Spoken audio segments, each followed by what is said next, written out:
সত্যজিৎ রায়ের অন্যতম বিখ্যাত সিনেমা সোনার কেল্লা দেখেছেন নিশ্চয়ই। সেখানে লালমোহন গাঙ্গুলির সেই বিখ্যাত ডায়লগ হাইলি সাসপিশিয়াস নিশ্চয়ই শুনেছেন। পশ্চিমবঙ্গের এসআইআর প্রক্রিয়া যত এগোচ্ছে, যে বিষয়গুলো সামনে আসছে সেগুলো দেখেও কিন্তু ওই শব্দটাই বারবার মনে পড়ছে, হাইলি সাসপিশিয়াস। যেমন ধরুন, কোনো একজন ব্যক্তি, তার জন্ম 1990 সালের অক্টোবরে এবং তার বার্থ সার্টিফিকেটের রেজিস্ট্রেশন দেখাচ্ছে আগস্টে, 1990 সালের আগস্টে। সাসপিশিয়াস নয় কি? আবার ধরুন, কোনো একজন ব্যক্তির নাম শেখ রাজেশ আলী, কিন্তু তার বাবার নাম ভুবন বেরা। কিভাবে সম্ভব? পশ্চিমবঙ্গের কোনো একটা নির্দিষ্ট অঞ্চলের একটি নির্দিষ্ট সম্প্রদায়ের ক্ষেত্রে এসআইআর এর সমস্ত তথ্য যাচাইয়ের পর ইআরও ডিক্লেয়ার করে দিয়েছেন ফাউন্ড ওকে, অর্থাৎ সব তথ্য ঠিক আছে, কিন্তু রোল অবজারভারের লগইন থেকে দেখা যাচ্ছে টু বি রিভিউড, অর্থাৎ আবার যাচাই করা প্রয়োজন। এই সাসপিশিয়াস বিষয়গুলো নিয়ে আজকের পর্বে আমরা আলোচনা করব। সঙ্গে রয়েছেন দ্য ওয়ালের সাংবাদিক সঞ্জু সুর। সঞ্জুদা, এই যে ইলেকশন কমিশনের যে সিস্টেম, সেই সিস্টেমে এই ধরনের তথ্য দেওয়ার পরেই একটা বিশেষ সম্প্রদায়ের ক্ষেত্রে দেখা যাচ্ছে বলছে ফাউন্ড ওকে, কিন্তু আবার রোল অবজারভারদের লগইন থেকে দেখা যাচ্ছে টু বি রিভিউড। এই ইলেকশন কমিশনের এই সিস্টেম, এই বিষয়টি আসলে কি, যেখানে এই সাসপিশিয়াস বিষয়গুলো উঠে আসছে? দেখো, সিস্টেম বলতে আজকের যুগে, মানে আমি যদি একটু পিছিয়ে যাই, 2002 সালে যখন হয়েছিল সব কিছু খাতায় কলমে হয়েছিল। 2002 সালেও এসআইআর হয়েছিল, কিন্তু সেগুলো সব কিছু খাতায় কলমে হয়েছিল, তার কাগজে হয়েছিল, ব্ল্যাক অ্যান্ড হোয়াইট। কিন্তু আজকের যুগে সমস্ত কিছু তার ডকুমেন্টেশন করতে হচ্ছে ডিজিটাল। এবং এটা করতে গিয়ে যে তথ্যগুলো আপলোড করা হচ্ছে সেটা একটা নির্দিষ্ট জায়গায় আপলোড করতে হচ্ছে। যে জায়গাতে এগুলো আপলোড করতে হচ্ছে সেটা ধরো কোচবিহারের কোনো একটা ইআরও বা ধরো কাকদ্বীপের কোনো একজন ইআরও, তিনি একটা জিনিস আপলোড করছেন, একটা তথ্য আপলোড করছেন, সেটা ধরো কলকাতায় বসে বা দিল্লিতে বসে সঙ্গে সঙ্গে সেটা দেখা যাচ্ছে। এই যে জায়গায় এগুলো আপলোড করা হচ্ছে সেটা হচ্ছে সিস্টেম।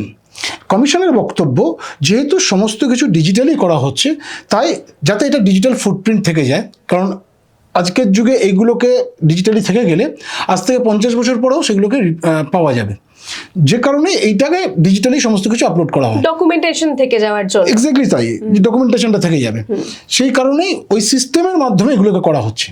এখন বক্তব্য হচ্ছে যে সিস্টেমে যখন এটা আপলোড করা হচ্ছে, এটা একটা নির্দিষ্ট সিস্টেম, তো কোনো মানুষ নয়, তার কাছে যে জিনিসটা আপলোড করা হবে সে সেই জিনিসটাকেই বিচার করবে, এবং সেখানে যদি তার ভুল কিছু দেখে তখন সেটাকে স্ট্রাইক আউট করবে বা সেটাকে নোটিফাই করে জানাবে যে এটাকে আরেকবার দেখুন বা ওটাকে আরেকবার দেখুন। এর পাশাপাশি আরেকটা বিষয় আছে, সেটা তুমি যেটা বললে যে মাইক্রো অবজারভারদের লগইন থেকে টু বি রিভিউড বলা হচ্ছে। এক্ষেত্রে মাইক্রো অবজারভারদের যেটা বক্তব্য, যে সুপ্রিম কোর্টও জানিয়ে দিয়েছে যে মাইক্রো অবজারভার কোনো নাম কেটে বাদ দিতে পারবে না, তারা শুধু সাজেস্ট করতে পারেন। মাইক্রো অবজারভারদের যেটা বক্তব্য, তারা এইগুলো দেখলে, যখনই তাদের নজরে এগুলো আসছে, তখন যারা এগুলো চেক করছেন, রিচেক করছেন, তখন যদি এরকম কোনো অসঙ্গতি তাদের নজরে আসে, তখন তারা রিভিউ করতে বলছেন যে আপনি আরও একবার দেখুন। এটা ইআরও বা এই ইআরওকে বলা হচ্ছে যে আপনি আরও একবার দেখুন। এটা দেখতে গিয়ে তখনই এই প্রশ্নটা চলে আসছে যে মনে করুন যে কোনো একটি জায়গায় একজন ইআরও সমস্ত তথ্য দেখে ফাউন্ড ওকে লিখে দিয়েছেন, কিন্তু যেই মুহূর্তে মাইক্রো অবজারভার দেখছেন যে তার তথ্যগুলো, সেই তথ্যগুলো দেখতে গিয়ে, যেটা তুমি বললে ভুবন বেরা আর রমেশ আলী বা রমজান আলী বা শেখ রাজেশ আলী, আচ্ছা আপনারা ভাবুন তো যে শেখ রাজেশ আলী, এটা স্পেসিফিক আমি বলছি কোন এলাকা, সম্ভবত পশ্চিম পাঁশকুড়া বিধানসভা কেন্দ্র, ঠিকই সেখানকার শেখ রাজেশ আলী, তার বাবার নাম ভুবন বেরা, এমনকি তার মায়ের নাম, তার স্ত্রীর নাম সবই হিন্দু নামে। আচ্ছা, একটি মুসলমান ছেলে সে হিন্দু মেয়েকে বিয়ে করতেই পারে, কিন্তু তার বাবা কি করে হিন্দু হয়ে যাবে? তার শেখ রাজেশ আলী, তার বাবা তো হিন্দু হতে পারে না। এখন মাইক্রো অবজারভাররা সেটা যদি রিভিউ করতে বলে, তাহলে অন্যায় কি কাজ? এর মধ্যে তো অন্যায় কিছু নেই, সে তো রিভিউ করতে বলবেই যে নিশ্চয়ই আপনার কথা ভুল হচ্ছে, আপনি আবার রিচেক করুন। এই কাজটাই কিন্তু সিস্টেমের মাধ্যমে করা হয়েছে। এটা যেমন একটা দিক, ঠিক তার পাশাপাশি আরেকটা দিক আছে, যেটা তুমি তোমার প্রশ্নের প্রথমেই বলছিলে, আলোচনার প্রথমেই তুমি বলছিলে যে বিশেষ কিছু কিছু ক্ষেত্রে একদমই তাই, বিশেষ একটি সম্প্রদায়ের ক্ষেত্রে কিন্তু এই বিষয়গুলো বেশি হচ্ছে যে আবার টু বি রিভিউড, অর্থাৎ আবার যাচাই করতে হবে, এবং এই বিশেষ সম্প্রদায়ের ক্ষেত্রে হচ্ছে এটা কি কোথাও গিয়ে আবার সেই সাসপিশিয়াস বিষয় যে কেন এই বিশেষ সম্প্রদায়ের ক্ষেত্রে, এবং যে নামগুলো বাদ যাচ্ছে সেগুলোর বিষয়ে কমিশন কি বলছে, সেই ভোটারদের ভবিষ্যৎ কি হতে চলেছে? দেখো, কমিশনের এখানে একটা পরিষ্কার বক্তব্য আছে। আমি একেবারে স্পেসিফিক্যালি এই প্রশ্নটাই নিয়ে জানতে চেয়েছিলাম রাজ্যের সিইও মনোজ আগরওয়ালের কাছে। তিনি পরিষ্কার উত্তর দিয়েছেন যে সিস্টেম এটা করতে পারে না।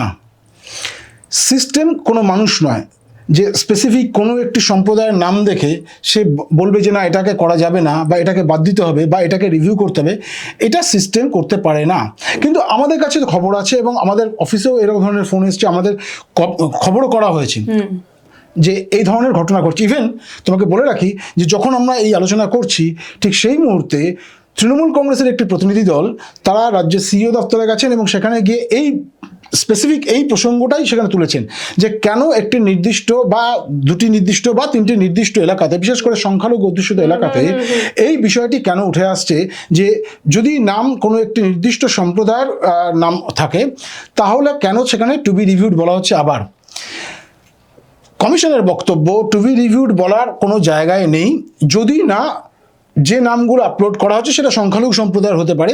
কিন্তু ওই যে বললাম যে শেখ রাজেশ আলীর নামের সঙ্গে যদি ম্যাপিং করতে গিয়ে দেখা যায় যে তার বাবার নামটা ভুবনচন্দ্র বেরা হয়ে গিয়েছে, তাহলে তো রিভিউ করতে বলবেই। এটা আগের ক্ষেত্রেও যা, এক্ষেত্রেও তাই।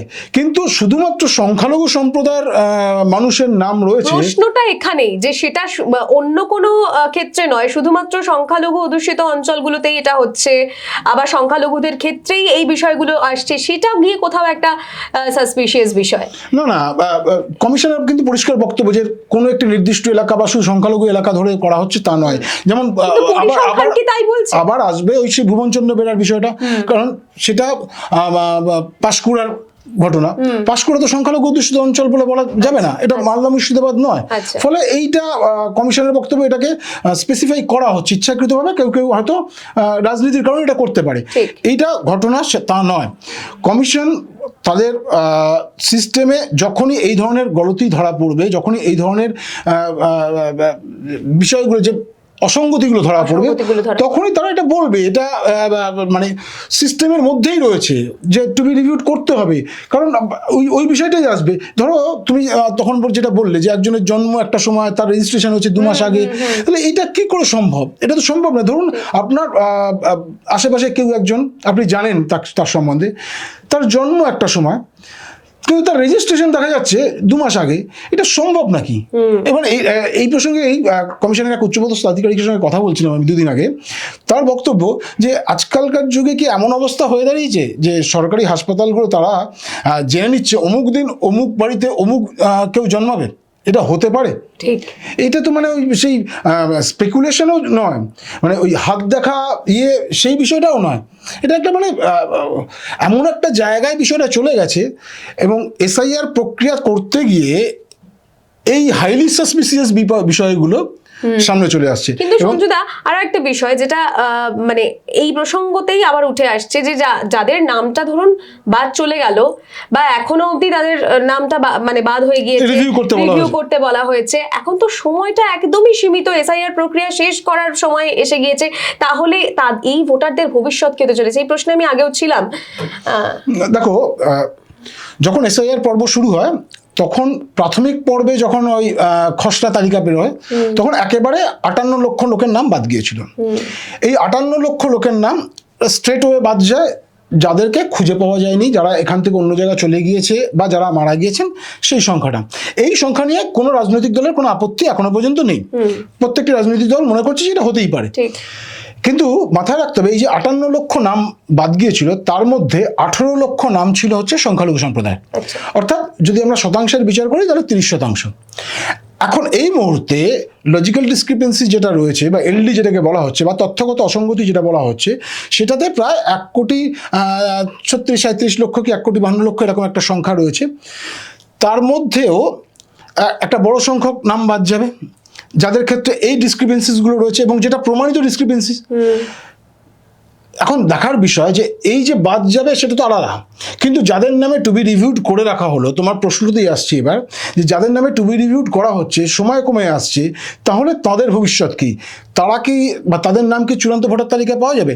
আজকে ধরো 17-18 তারিখ হয়ে গেল, একদমই তাই। 28 তারিখে চূড়ান্ত ভোটার তালিকা প্রকাশ করা হবে। এখনো পর্যন্ত যা শিডিউল আছে তাতে 28 তারিখে প্রকাশ করা হবে।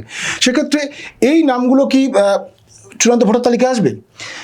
কমিশনের বক্তব্য যে তারা চেষ্টা করছেন যত বেশি সম্ভব এইগুলোকে যাতে একেবারে সুচারুভাবে এবং পুঙ্খানুপুঙ্খভাবে দেখে, যাদের সত্যি সমস্ত ডকুমেন্ট ঠিক আছে। দেখো, নামের ভুলের একটা নাম, আমার নাম সঞ্জু, SANJU, আবার কেউ কেউ যদি বলে যে SNJOO, তাহলে তো আমি তো সঞ্জু একই, কিন্তু JOO না JU, এটা হয়তো একটু ভুল হতে পারে, সেটা মার্জিনাল, এটা ঠিক করে দেওয়া যায়। কিন্তু আমার নাম সঞ্জু সুর, আমার বাবার নাম অন্য কিছু, তাহলে কি করে সম্ভব হবে? তাহলে তো সেটাকে পেছনের সারিতে পড়তে হবে, আপাতত ডিসপোজাল হবে না, আপাতত সেগুলোকে চূড়ান্ত ভোটার তালিকা আসবে না। কিন্তু প্রশ্নটা উঠছে যে এই সংখ্যাটা কত হতে পারে? এটাই কিন্তু সবচেয়ে বড় কমিশনের কাছেও একটা অগ্নি পরীক্ষা, এবং অবশ্যই রাজনৈতিক দলগুলোর কাছেও এটা জানার বিষয়। আমি তোমাকে আরো বলি যে তৃণমূল কংগ্রেস তারা কিন্তু অভিযোগ করছে এবং তারা মনে করছে যে বিজেপির কথাতে কমিশন এই যে নামগুলো, সাসপিসিয়াস নামগুলো, সেই নামগুলো কিন্তু অধিকাংশ সংখ্যালঘু সম্প্রদায়ের।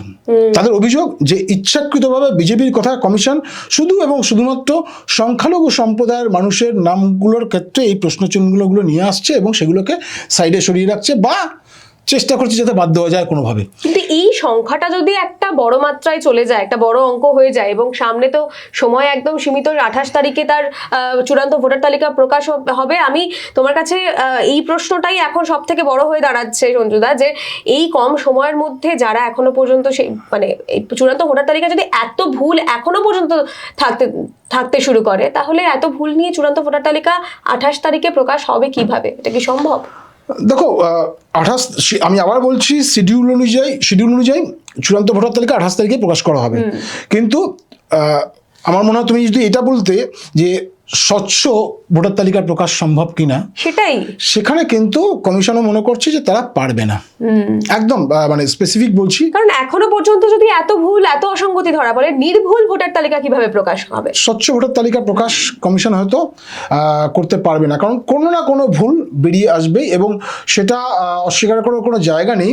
এক্ষেত্রে BLO থেকে শুরু করে BLO, ERO, AERO, এদের ভূমিকা আতশ কাচের নিচে তো আছেই, এবং যাদের ভূমিকার কারণে স্বচ্ছ ভোটার তালিকা প্রকাশ করার ক্ষেত্রে কমিশন সমস্যায় পড়ছে, এটা আমি পরিষ্কার করে বলছি যে এই কাণ্ড কারখানার পেছনে কিছু সংখ্যক BLO, EROদের ভূমিকা যথেষ্ট সন্দেহজনক। তাদের বিরুদ্ধে কি কোনো ব্যবস্থা নেওয়া হবে? ইতিমধ্যেই সেই ব্যবস্থা নেওয়া হয়েছে, তুমি জানো, ইতিমধ্যেই 7 জন EROকে সাসপেন্ড করা হয়েছে। আরও এই বিষয়গুলো আসবে। তোমাকে বলে রাখি যে বিহারে যখন SIR এর পর্ব চলে, SIR পর্ব শেষ হয়ে যাওয়ার পরে প্রায় 400 জনেরও বেশি BLO, ERO, AERO তাদের বিরুদ্ধে ব্যবস্থা নিয়েছে কমিশন। তারা এখনো পর্যন্ত জেলে রয়েছে, এটা মাথায় রাখতে হবে। আমি জানি না আমাদের রাজ্যের যারা এই BLO, ERO, AEROর কাজ করেছেন তারা কি ভাবছেন, কিন্তু এটা কি হবে জানি না। এরকম বড় পদক্ষেপ তাদের বিরুদ্ধে নেওয়া হতে পারে। ইতিমধ্যেই 7 জনের চাকরি চলে যাওয়ার মতো অবস্থায়, সাসপেন্ড করে দেওয়া হয়েছে। ফলে তাদের বেতন তো তারা পূর্ণ বেতন পাবেন না, যে পদে তারা ছিলেন সেই বেতন ক্রম অনুযায়ী সেটা তারা পাবেন না, এটা নিশ্চিত। এরপরে যদি প্রমাণিত হয় যে তারা দোষী সাব্যস্ত হলেন, ডেফিনেটলি ডিপার্টমেন্টাল প্রসিডিওর হবে, তদন্ত হওয়ার পরে যদি প্রমাণ হয় যে এরা দোষী সাব্যস্ত, তাদের কাজে গাফিলতি ছিল, অনেক বড় পদক্ষেপ তাদের বিরুদ্ধে নেওয়া হতে পারে। ফলে এটা কিন্তু BLO, AERO, ERO, এমনকি DEO অর্থাৎ ডিস্ট্রিক্ট ইলেকট্রাল অফিসার, যিনি পদাধিকার বলে জেলা শাসক, তাদের বিরুদ্ধেও ব্যবস্থা নেওয়া হতে পারে। এটা নেওয়ার ক্ষমতা নির্বাচন কমিশনের আছে। সুপ্রিম কোর্টেও শেষ যে শুনানি হয়েছিল, ইন্টারিম রায় দিয়েছিল, সেখানেও পরিষ্কার বলে দিয়েছে যে SIR প্রক্রিয়ায় তারা বিঘ্ন ঘটাবে না, SIR প্রক্রিয়া যেমন চলবে, এবং ECI বা কমিশনের সম্পূর্ণ অধিকার রয়েছে। তারা যদি আইন মোতাবেক কেউ কোনো কাজ না করে থাকে, কমিশন নিযুক্ত যারা কাজ করছেন তারা যদি আইন মোতাবেক কাজ না করে থাকেন তাহলে পদক্ষেপ গ্রহণ করবার সম্পূর্ণ ক্ষমতা কমিশনকে দেওয়া রয়েছে। ফলে সেইটাও আছে। তবে আবার আমি ওই প্রসঙ্গেই আসবো যে শেষমেশ চূড়ান্ত ভোটার তালিকায় এই যে সংখ্যালঘু সম্প্রদায়ের ভোট কাটার যে অভিযোগ তৃণমূল কংগ্রেস করছে সেই বিষয়টা কতটা মান্যতা পাবে বা সেই বিষয়টা কোন জায়গায় গিয়ে দাঁড়াবে। কারণ এটা তো বলার অপেক্ষা রাখে না যে এ রাজ্যের সংখ্যালঘু ভোটের একটা বড় অংশ তৃণমূল কংগ্রেসের দিকেই যায়। এখন সেই জায়গা থেকে দাঁড়িয়ে তৃণমূল কংগ্রেসও খুব চিন্তান্বিত যে যদি সত্যি এটা হয় যে ইলেকশন কমিশন ইচ্ছাকৃতভাবে বেছে বেছে সংখ্যালঘু নাম বাদ দেওয়ার একটা চেষ্টা করছে বা চক্রান্ত করছে, আমি কোট আনকোট তৃণমূল কংগ্রেসের ভাষাতেই বলছি, তাহলে সেটা কিন্তু কমিশনকেই তাকে জাস্টিফাই করতে হবে, কমিশনকেই সেটার উত্তর দিতে হবে। এখন কমিশন চূড়ান্ত ভোটার তালিকা প্রকাশের সময় গিয়ে কি করবে বা ইন বিটুইন তারা কোনো রকম এই বিষয়ে বক্তব্য রাখে কিনা সেটাও অবশ্যই দেখতে হবে। হ্যাঁ সঞ্জুদা, একদম আমি আজকের পর্বের একদম শেষে একদম তোমাকে একটা জিজ্ঞাসা করবো যে এই যে 28শে ফেব্রুয়ারি প্রকাশিত হবে চূড়ান্ত ভোটার তালিকা এবং এখনো এত অসঙ্গতি, তখনও যদি মানে চূড়ান্ত ভোটার তালিকা প্রকাশের পরেও যদি কোনো অভিযোগ থেকে থাকে কিংবা কোনো অভিযোগ আবার শোনা হবে কিনা কিংবা তখনও যদি অভিযোগ থাকে তখন কি হবে? দেখো, এটা তো কমিশনের একেবারে প্রথম যেদিন এসআইআর এর ঘোষণা করা হয়েছিল সেদিনও যা নিয়ম ছিল এখনও তাই নিয়ম আছে। যদি আপনি দেখেন যে চূড়ান্ত ভোটার তালিকায় আপনার নাম নেই তাহলেও আপনি আবেদন করতে পারবেন যদি আপনার কাছে সমস্ত ডকুমেন্ট যথাযোগ্য থাকে। অর্থাৎ যোগ্য ডকুমেন্ট থাকলে আপনার আবেদন করার জায়গাটা শেষ হয়ে যাচ্ছে না। আচ্ছা, মানে আপনি চূড়ান্ত ভোটার তালিকায় আপনার নাম নেই, আপনি সংখ্যালঘু হন বা সংখ্যাগুরু, হোয়াট এভার ইট ইজ, আপনার চূড়ান্ত ভোটার তালিকায় নাম নেই, আপনার আবেদন করার জায়গাটা শেষ হয়ে যাচ্ছে না। আপনি আবেদন করতে পারবেন এবং কমিশন আপনাকে জবাব দিতে বাধ্য।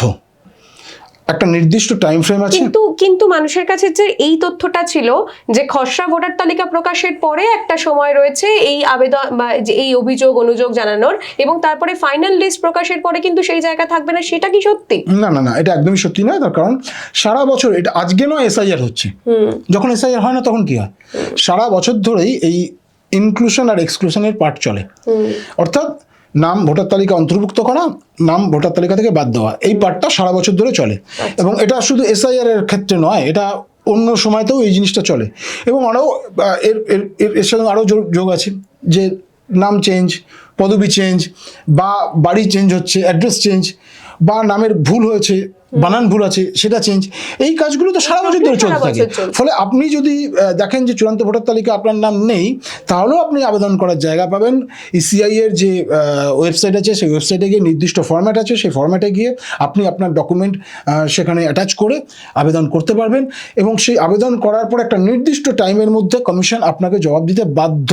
বাধ্য মানে একেবারে বাধ্য, আপনাকে জবাব আপনি পাবেনই, এটা কিন্তু কমিশন নিশ্চিত করেছে। ফলে এটা নিয়ে আপনাকে চিন্তা করতে হবে না। যদি ইনকেস আপনার নাম ভোটার তালিকায় না থাকে, চূড়ান্ত ভোটার তালিকায় না থাকে, তাহলে খুব একটা যে গেল তা করা যাবে না। হ্যাঁ, এটা হতে পারে যে যেহেতু যেটা মনে করা হচ্ছে চূড়ান্ত ভোটার তালিকা প্রকাশের পরেই হয়তো এক সপ্তাহের মধ্যে নির্বাচনী নির্ঘণ্ট ঘোষণা হয়ে যেতে পারে। যদি নির্বাচনী নির্ঘণ্ট ঘোষণা হয়ে যায় তখন আর সেই মুহূর্তে আপনি আবেদন করতে পারবেন না, বা আবেদন করলেও আপনার আবেদনের নিষ্পত্তি ভোট মিটে গেলে তারপরে হবে। আচ্ছা, এটা কিন্তু একটা সমস্যার বিষয় রয়েছে, যেহেতু আমাদের রাজ্যে এই মুহূর্তে ভোট রয়েছে। যদি ভোট না থাকতো তাহলে কোনো সমস্যা ছিল না। এটা একটা বিষয় হলেও হতে পারে যে আপনাকে ভোটাধিকার প্রয়োগে ভোটার হিসেবে কোনো সমস্যায় পড়তে হবে না। না, সেক্ষেত্রে সে ভোটাধিকার প্রয়োগ করতে পারবে না। আচ্ছা, এটা পরিষ্কার মাথায় রাখা ভালো যে আমি আবার বলছি, এটা একটু পরিষ্কার বুঝে নেওয়া দরকার আছে যে আপনার নাম 28 তারিখে যখন চূড়ান্ত ভোটার তালিকা প্রকাশ হলো তখন আপনি দেখলেন যে আপনার নাম নেই। এবার আপনি আবেদন করলেন, আপনার আবেদনের যে নির্দিষ্ট সময়টার কথা বারবার বলছি সেই সময়সীমার মধ্যে দেখা গেল ইলেকশন কমিশন এ রাজ্যে নির্বাচনী নির্ঘণ্ট ঘোষণা করে দিল।